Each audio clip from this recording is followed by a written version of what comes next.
Hey, it's Maria with Wealth Creation, where we talk about wealth, money, finances, and helping you get to the financial freedom that I know a lot of people want to get to. So I want to talk about risk and how to mitigate or minimize risk, because that's a really big topic. Everybody says don't ever invest money that you can't afford to lose. But if you really had that philosophy, then a lot of people wouldn't invest in anything. Like if I invest $500 or $1,000 in something, can I afford to lose it? I mean, yes and no. It wouldn't kill me. It wouldn't mean the rent money or the grocery money. But it also wouldn't feel great if I did lose it.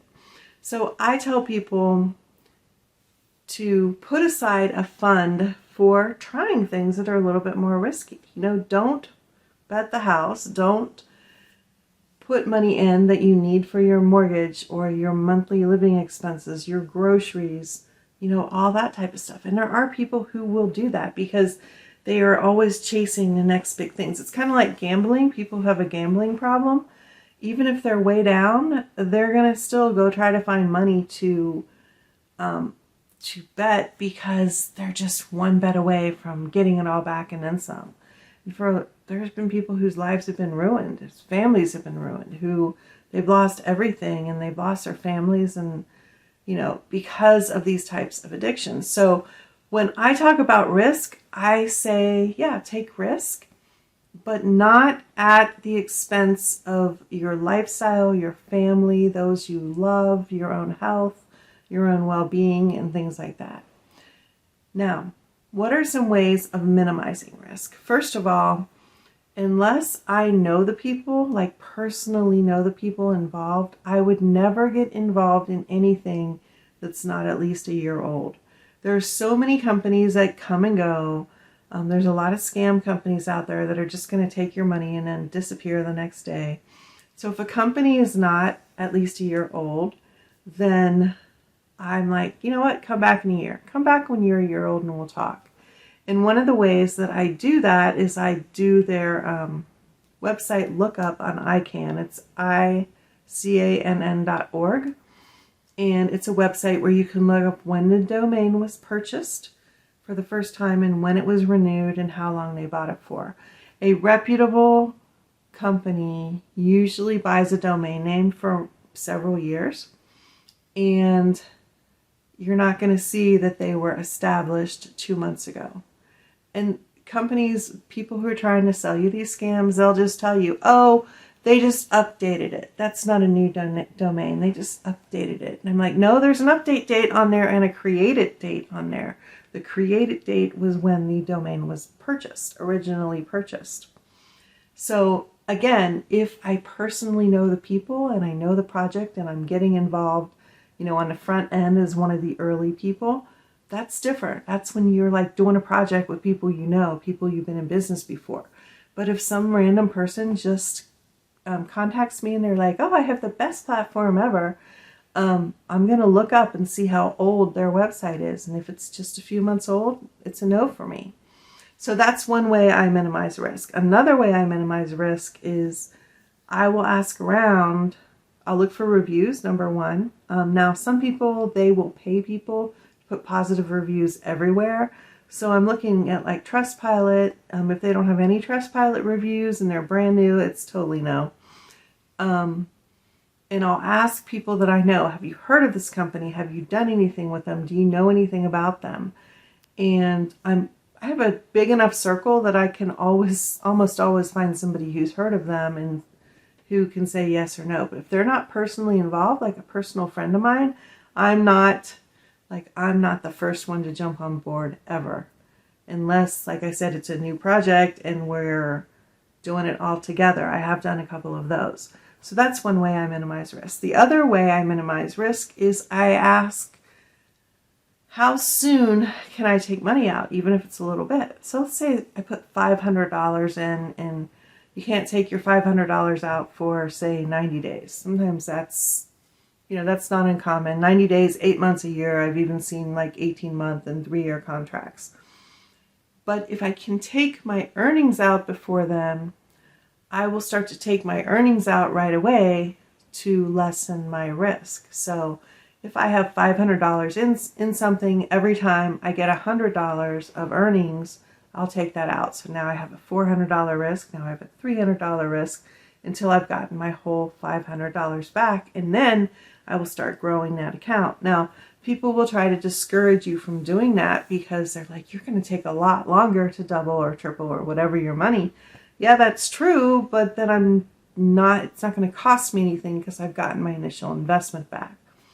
So if I'm a little bit unsure of a company, that's what I'll do. The other thing that I might do if I'm a little bit more sure of them, but still not 100%, is I'll take 50% of my earnings out. So I make $100, I keep 50, I put 50 back into the company to grow the account. And I pay a lot of attention to their groups, their Facebook groups, Telegram groups, WhatsApp groups, however they're out on social media. And I don't participate a lot, like I don't comment a lot, but I will read through every single day, read through the updates and the comments, and I'll watch their training calls. And you can kind of tell after a while where a company's coming from. If they're solid, if they're real people, if people are getting paid out, because if people don't get paid out, they start complaining right away and you're going to see it everywhere.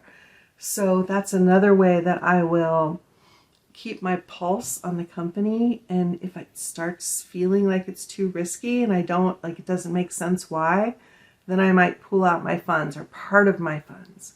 So that's another way that I eliminate risk. And then another way that I eliminate risk is that I have a fund that I put money into every month from my general income, and I never exceed that amount when I'm investing in something. So if I put like a couple $1,000s a month into a fund just for investment projects. Now, some of that money is allocated. Some of that's going to traditional investments. Some of that's going into bonds. I've talked about those before. Some of that money is going into some of these crypto or Forex investing things that I'm doing. Some of that is just staying in there as a cushion.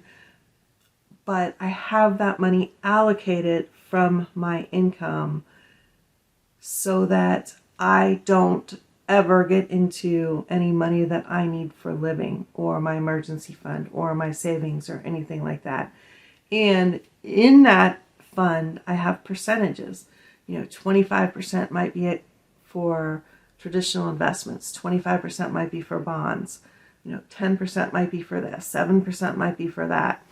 And that way, even though I'm still risking money, it's spread out among a whole bunch of different things. Like, bonds, that's an investment, but unless the U.S. government goes belly up, those bonds are going to be paid. So that I consider really super low risk. I have money in the stock market, in mutual funds and index funds and things like that. Those are a little bit more risky, but they're not as risky as like a cryptocurrency where the company could disappear. The companies that I'm investing in, they're not disappearing. Some of them have been around for 100 years and they're really super regulated. So I don't know that they could just do that as easily as a scam crypto company could. With the crypto companies and the Forex companies that I'm in, I have most of my money in funds or companies that have a solid track record, that have been around for a while, that I know a lot of people who are in them, and we all have kind of the same consensus about what's going on, where I can hear from the owners, where I can get updates, where I'm involved in their training and their groups and all that kind of thing. So these are some ways that I minimize my own risk. And have I lost money sometimes? Yeah, I have. Not everything works out, and that's part of what's risk, but I have a whole lot more on balance. I'd say 90% of the things that I'm doing today, because of all of the different ways that I look at it and how I get involved in things, I'd say 90% are pretty solid. So yeah, that's it for now. I just wanted to talk about that. We all have different risk tolerances, but if you don't ever risk, you're never going to get anywhere. So you have to figure out your comfort zone. If you need help with that, then reach out to me and we can talk. And I'm not going to like pressure you to sign up for anything that I'm doing. We can just really talk about your situation, and I can help give you some guidance that will help you figure it out for yourself. So yeah, I'm open to that too. All right, that's it for now. You have a great day, and here's to our success.